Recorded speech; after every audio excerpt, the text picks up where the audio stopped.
আসসালামু আলাইকুম প্রিয় অনার্স প্রথম বর্ষ ডিগ্রি প্রথম বর্ষ শিক্ষার্থীবৃন্দ, আশা করি সবাই ভালো আছেন। আমরা আজকেও আপনাদের জন্য একটা নতুন অঙ্ক নিয়ে হাজির হয়েছি। আর আজকের অঙ্কটি হচ্ছে চ্যাপ্টার 10 মানে দশম অধ্যায়ের ফিনান্সিয়াল স্টেটমেন্ট অ্যানালাইসিস মানে আর্থিক বিবরণী বিশ্লেষণের একটি অঙ্ক। আর আজকের অঙ্কটি হচ্ছে অ্যানুয়াল বিবিএস পাস 2016 মানে 2016 সালের ডিগ্রি পরীক্ষায় এই অঙ্কটি এসেছে। আর অঙ্কের নাম্বার হচ্ছে 9 মানে একটা বিভাগের একটি অঙ্ক। এখানে চারটা রিকোয়ার্ড করলে আপনাদের 4-এ 4 পাওয়া যাবে। যদি চারটা থেকে একটা হয় 1 পাবেন, দুইটা হলে 2 পাবেন, তিনটা হলে 3 পাবেন, চারটা হলে 4 পাবেন। এটা হচ্ছে সাধারণত এটা আমরা একাদশ দ্বাদশ শ্রেণীতে সবাই ভালোভাবে করেছি বা অনেকে এটা নিয়ে এটা সম্পর্কে অবগত আছেন। হয়তো অনেকে পারবে, অনেকে পারবেন না। তাহলে শুরু করি আমাদের আজকের অঙ্ক। তাহলে আমাদের আজকের অঙ্কের রিকোয়ার্ড বলছে কি, ক্যালকুলেট দ্য ফলোইং রেশিও, নিম্নোক্ত তথ্যগুলো কি করতে বলছে, অনুপাত বাইর করার জন্য। তাহলে প্রথম আছে কারেন্ট রেশিও, চলতি অনুপাত। কারেন্ট মানে কি, চলতি, রেশিও মানে অনুপাত, চলতি অনুপাত নির্ণয় করার জন্য। এখন আমরা জানি চলতি অনুপাতের একটা সূত্র আছে, সূত্র ছাড়া এখানে কিছু করা যাবে না, আপনাকে অবশ্যই সূত্রগুলো মুখস্থ করতে হবে। তাহলে আমরা লিখলাম এখানে, এই পাশে আমরা অ্যান্সার লিখি। অ্যান্সার হচ্ছে, অ্যান্সার আমাদের 1 নাম্বার। 1 নাম্বারটা কি বলছে, কারেন্ট রেশিও, চলতি অনুপাত। লিখলাম current ratio,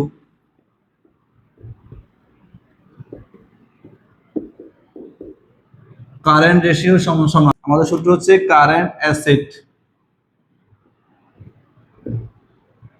current assets by current liabilities, current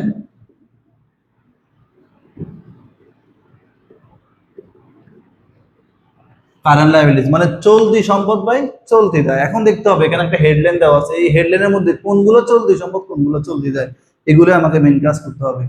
তাহলে এখানে ক্যাশ, ক্যাশটা চলতি সম্পদ, লিখলাম ক্যাশ, ক্যাশ প্লাস আছে কি অ্যাকাউন্ট রিসিভেবল, এটাও চলতি সম্পদ, দেখলাম অ্যাকাউন্টস রিসিভেবল, প্লাস এই যে ইনভেন্টরি, ইনভেন্টরি মজুত পণ্য, এটাও চলতি সম্পদ, লিখলাম ইনভেন্টরি। পরে আছে কি অ্যাকাউন্টস পেবল চলে যায়, ব্যাংক ওভারড্রাফট এটাও চলতি দেয়। তাহলে আমাদের চলতি সম্পদ আর নাই, 3টে আছে। এখন দেখতে হবে চলতি দেয় মানে কারেন্ট লাইবিলিটিস, চলতি দেয় কি কি আছে। তাহলে আমার বলছে চলতি দেয় আমাদের 2টা আছে, অ্যাকাউন্টস পেবল, লিখলাম accounts payable plus bank overdraft. আমরা যদি লিখি ব্যাংক,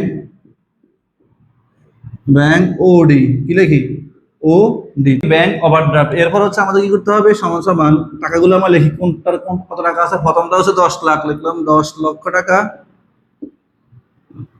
যোগ পরেরটা হচ্ছে, পরেরটা সেম 10 লক্ষ টাকা, লিখলাম 10 লক্ষ,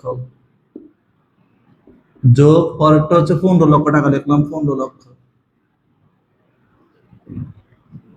এরপর আমাদের কি আছে, অ্যাকাউন্টস পেবল কত আছে, অ্যাকাউন্টস পেবল হচ্ছে 10 লক্ষ টাকা, যোগ এটা হচ্ছে ব্যাংক ওভারড্রাফট মানে ব্যাংক জমাতিরিক্ত হচ্ছে 2 লক্ষ টাকা। তাহলে আমাদের নিচেটা যোগ করলে হয় 12 লক্ষ, লিখলাম 12 লক্ষ। আর যদি উপরটা যোগ করি কত হয়, 35 লক্ষ, লিখলাম 35 লক্ষ। 35 লক্ষকে 12 লক্ষ দিয়ে ভাগ করলে হয় কত, 2.92। যদিও করতে হবে কি, রেশিও বার করতে হবে, তো লিখতে হবে রেশিও, এটা অনুপাত মানে ইস টু 1। কি লিখতে হবে, এই ইস টু 1টা মানে যে কোনো রেশিও বার করতে আমাদের দিতেই হবে। মানে উত্তর মানে অ্যান্সার যেটা বাইরে হবে, অ্যান্সার অনুপাত 1 আমাকে অবশ্যই লিখতে হবে। আশা করি বুঝতে পারছেন। 2 নাম্বারটা কি হচ্ছে, অ্যাসিড টেস্ট, অ্যাসিড টেস্ট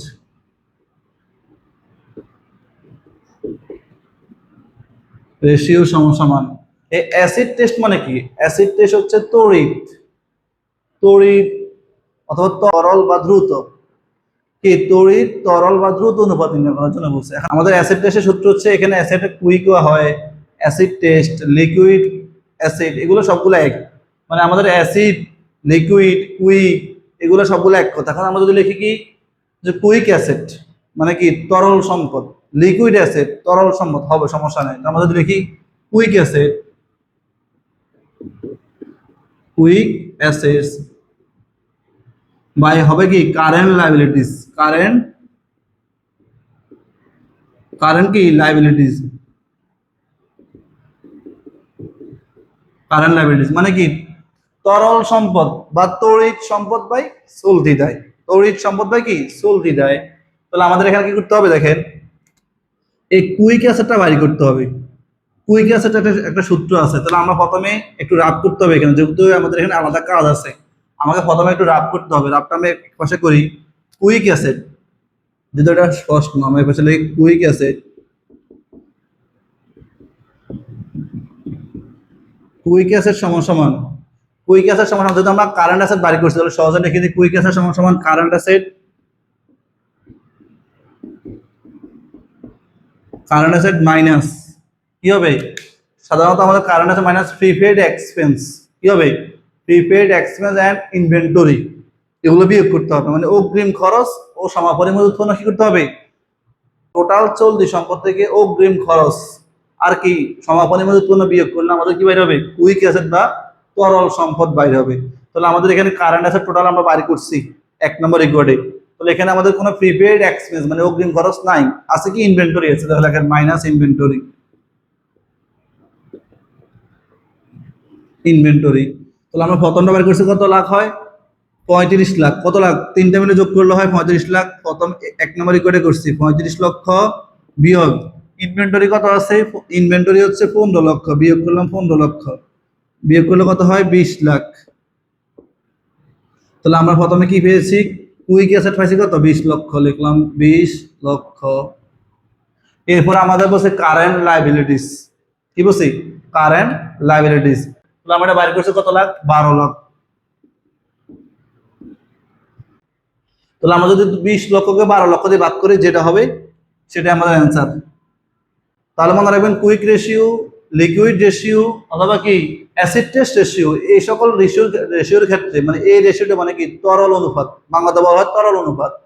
এই তরল অনুপাতটা নির্ণয়ের ক্ষেত্রে আমাদের সূত্র পুরাতন নিয়মে একটা প্রয়োগ করা হতো, তখন হতো কি তরল সম্পদ বাই তরল দায় অথবা তড়িৎ সম্পদ বাই তড়িৎ দায়। কিন্তু নতুন অ্যাকাউন্টিং, নতুন মানে বর্তমানে তড়িৎ সম্পদ বাই চলতি দায় দ্বারা কাউন্ট করা হয়। আপনাদের বইয়ে দেখবেন কিছু কিছু অঙ্কের মধ্যে আছে তড়িৎ সম্পদ বাই চলতি দায়, আবার কিছু কিছু অঙ্কের মধ্যে লেখা আছে তড়িৎ সম্পদ বাই তড়িৎ দায়। আপনারা সবসময় আমি এখন যেটা বলবো এটাই ফলো করবেন, তাহলে আপনার অঙ্ক কেউ মানে ভুল হবে না, কোনটাও দুইটার একটাও ভুল না, কখনো এটা ভুলও হবে না। আপনি কি করবেন, তরল সম্পদ মানে তড়িৎ সম্পদ, তড়িৎ তরল দ্রুত অ্যাসিড টেস্ট, এটা হচ্ছে লিকুইড সম্পদ। লিকুইড সম্পদ থেকে চলতি দায় বাদ দিবেন সবসময়, কি করবেন চলতি দায়টা সবসময় বাদ দিবেন, তাহলে আর ভুল হওয়ার সম্ভাবনা নাই। তাহলে আমরা এখন যে নিয়মটা করছি এই নিয়ম আপনি করবেন। তাহলে আমাদের হচ্ছে 20 লক্ষকে কি করতে হবে 12 লক্ষ দ্বারা ভাগ করতে হবে, ভাগ 12, ভাগ করলে হয় 1.67, কি হবে এক 1 পয়েন্ট, উত্তর হবে 1.67:1, এটাই অ্যান্সার। ঠিক আছে, তার মনে রাখবেন কি যখন আমরা এই যে কুইক রেশিও অথবা অ্যাসিড টেস্ট রেশিও করবেন সেক্ষেত্রে করবেন হচ্ছে quick asset by current liabilities, এই সূত্রটা প্রয়োগ করবেন সবাই, আশা করি বুঝছেন। আমাদের হচ্ছে 3 নাম্বার আর 4 নাম্বার একই টাইপের, কিন্তু একটা হচ্ছে গ্রস একটা হচ্ছে নিট, একটা হচ্ছে মোট একটা হচ্ছে নিট, মানে মোট চলতি মূলধন আর নিট চলতি মূলধন, দুইটা সূত্র দুই রকম। মনে রাখবেন মোট চলতি মূলধন মানে গ্রস ওয়ার্কিং ক্যাপিটালের সূত্র একটাই, গ্রস ওয়ার্কিং ক্যাপিটাল সমান সমান current asset, total current asset. তাহলে আমরা যদি লিখি গ্রস ওয়ার্কিং ক্যাপিটাল সমান সমান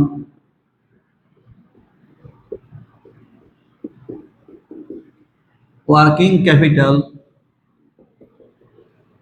ক্যাপিটাল সমান সমান total current asset, current assets. তাহলে আমরা টোটাল কারেন্ট অ্যাসেট বাইর করছি, প্রথমে 1 নম্বর রিকোয়ার্ড কত বাইর হচ্ছে 35 লক্ষ টাকা, আমরা সরাসরি লিখে দেন 35 লক্ষ। এটাই আমাদের কি 35 লক্ষ টাকা। এখানে কোথাও বলছে রেশিও বাইর করো, কোথাও লেখা আছে না, তাহলে টাকা উত্তর হবে টাকা, মানে এটা হচ্ছে মোট চলতি মূলধন, মোট চলতি বা কার্যকরী মূলধন। তাহলে আমাদের এবার চলে যায় 4 নাম্বার। 4 নাম্বারটা কি বলছে, 4 নাম্বার হচ্ছে নিট ওয়ার্কিং ক্যাপিটাল। তাহলে আমি নিচে দিয়ে লিখি 4 নাম্বার, লিখলাম net working capital, working capital সমান সমান হবে কি টোটাল কারেন্ট অ্যাসেট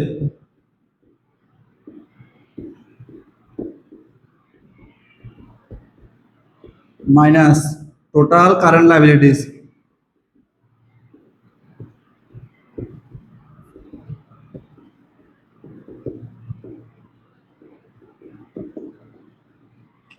মানে নেট ওয়ার্কিং ক্যাপিটাল মানে কি, নেট চলতি মূলধন বা কার্যকরী মূলধনের সূত্র হচ্ছে মোট চলতি সম্পদ বিয়োগ মোট চলতি দায়। তাহলে আমরা মোট চলতি সম্পদ পেয়েছি কত, 35 লক্ষ, লিখলাম এই 35 লক্ষ মাইনাস, আর মোট চলতি দায় আমরা এটাও পেয়েছি কত, মোট চলতি সম্পদ পেয়েছি হচ্ছে 12 লক্ষ, লিখলাম এই 12 লক্ষ। তো 35 লক্ষ থেকে যদি আমরা 12 লক্ষ বাদ দিই, আর থাকে কত, 23 লক্ষ টাকা। তো 23 লক্ষ টাকা। আশা করি সবাই বুঝতে পারছেন। এরকম নতুন নতুন ভিডিও পেতে হলে অবশ্যই আমার ইউটিউব চ্যানেলটিকে সাবস্ক্রাইব করতে হবে এবং সবার আগে যেন আপনার কাছে নোটিফিকেশন আসে সেজন্য বেল আইকনটি সবাই অন রাখতে হবে, তাহলে আমার ভিডিওগুলো দ্রুত আপনার কাছে পৌঁছাবে এবং আপনিও ভিডিওগুলোর মাধ্যমে কিছুটা হলেও উপকৃত হতে পারবেন। সবাই ভালো থাকবেন। আসসালামু আলাইকুম।